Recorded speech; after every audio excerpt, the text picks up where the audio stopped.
We'd like to bring the morning message to you about some things that the kids have been talking about and learning over the last several weeks. 2 Bible verses are extremely important. One of those is to love your neighbor as yourself. The other one is to love as Jesus first loved us. Those are commandments that are at the core of everything that Jesus taught. And we all understand what this means. But what is harder is the truth that sometimes we just don't feel like being loving. So we've been talking about and asking about, what do you do when you just don't feel like being loving? We had 2 things that we think are important always. One of those is to tell God. We would call this prayer, but what it really means is we're just telling God the truth, exactly how we feel, exactly what's going on. The other thing that's super important, besides telling God, no matter what the circumstances, is to listen.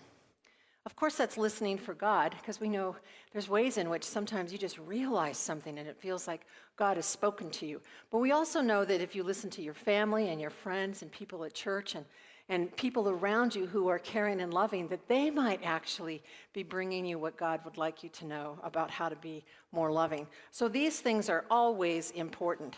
But we've gone a little deeper because we realize that we want to talk about specific things. Like, what do you do if you're feeling really, really angry? So we've got a little mood math for you. My sister took my diary and read it. Oh no, took her diary and read it. That would make anybody mad. Do you know what might make you feel better? Take a deep breath and count to 10. So if you're really angry and you add taking a deep breath and counting to 10, we'll have to see what happens. We need to try that together. Would you all just think about something that irritates you or makes you a little bit mad for a second? Now take a deep breath and blow it out. And count to 10. Here we go. 1, 2, 3, 4, 5, 6, 7, 8, 9, 10. Okay, so now how do you feel? I feel good. Okay, so let's see. What happens if you take angry moments and you add a deep breath and counting to 10? You might get Peace. Okay, so a sense of peace, even for a few minutes, might help you decide what to do with that angry feeling. Thank you for that math. I have another one to ask you. What if you don't feel like being loving because you're really feeling lonely? Lonely. What's wrong, Josh? I'm lonely because I have no friends, and every game I wanted to play, I was excluded. Do you know what'll feel you better? Make you feel better? So let's think about that a second. Josh is feeling lonely because he's being left out and kind of bullied at school. If we add... Do something for someone else. Oh, doing something nice for someone else. Okay, now let's see what happens here. What could we all do here right now that's nice for someone else?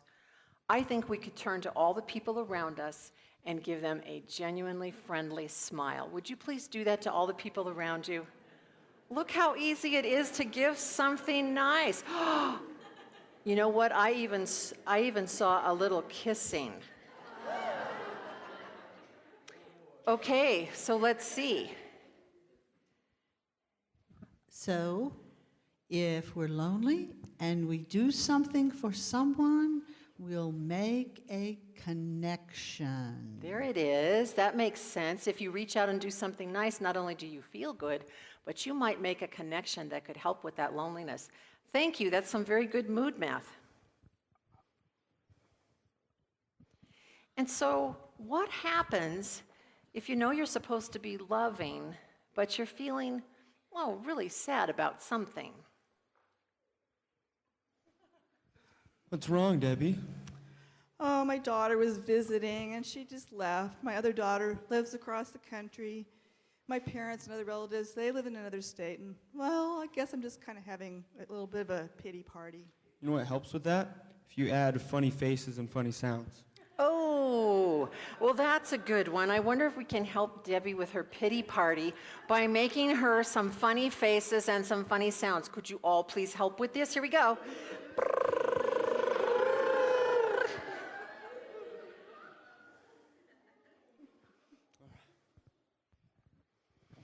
How does that make you feel now? It makes me want to laugh. So let me get this right.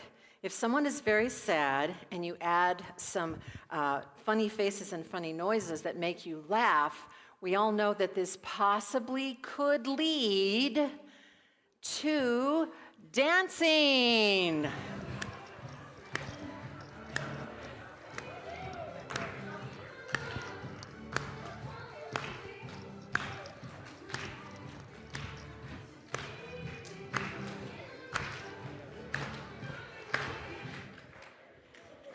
Excellent.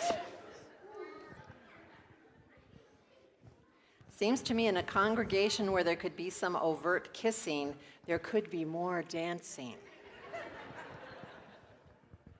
Okay, another question, important one. You know you're supposed to be loving, but you're afraid about something, or you're worried, or you're anxious, and that's getting in the way. What's wrong, Nicole? I'm afraid of public speaking. Ah, yes, okay. You know what might help with that? Maybe if you add trying to talk about it. Oh, if you're feeling afraid about something and you talk to someone, maybe that's helpful. We should try that with each other. Just think for a second about a time when you've been afraid about something, anything, and just tell that to somebody sitting by you, little or big. We want you to do it. Please participate. So after we talk about things, we have solutions and understanding for one another. So, if you're afraid or anxious or worried about something, or even if you feel misunderstood or confused about something, because those things can all be rolled up together, it really does help to face it by talking to someone, and then you just might get some solutions, or at least a sense of understanding. Thank you. Good mood math. Now we've got just one more, and it's one that we will all recognize, because any of us could be that person. What do you do if you know you're supposed to be loving, but you're feeling grumpy?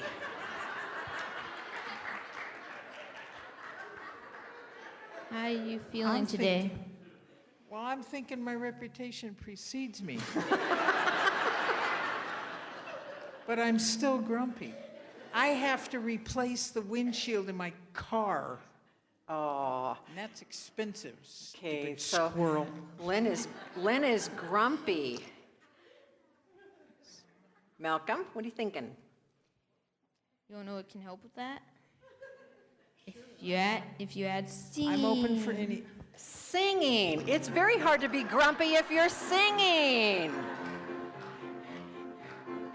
If you're happy and you know it, clap your hands. If you're happy and you know it, clap your hands.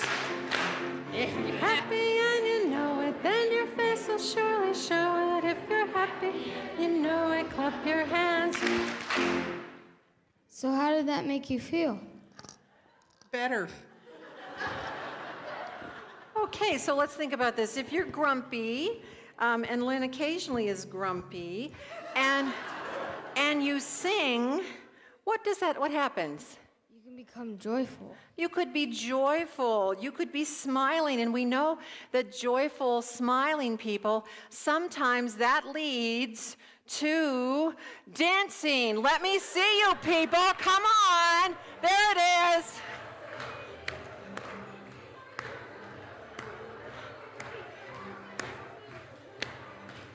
Lynn. So the kids are going to find their way back to their pew. They're going to find their way back to their pew. And as they're doing that, I just want to summarize the wisdom they've offered us. If you look up on the screen, the wisdom of our kids is that when you don't feel like being loving, this could be no matter what reason, because all of these could work. You tell God and you listen. Maybe you take a deep breath and count to 10. Maybe you do something nice for someone. You laugh and you dance. Maybe you think about solutions and some understanding. But here's the deal. These are all choices we get to make when we don't feel like loving others. We get to make choices, and all of these choices can lead to a world in which there's some things that happen. There's more peace. So peace plus connections, plus laughter, plus understanding, plus finding solutions, plus smiling and being joyful, plus dancing can just plain mean more love. And together we say, amen. So the children are going to help us with a closing song, and you may remain seated for the closing song.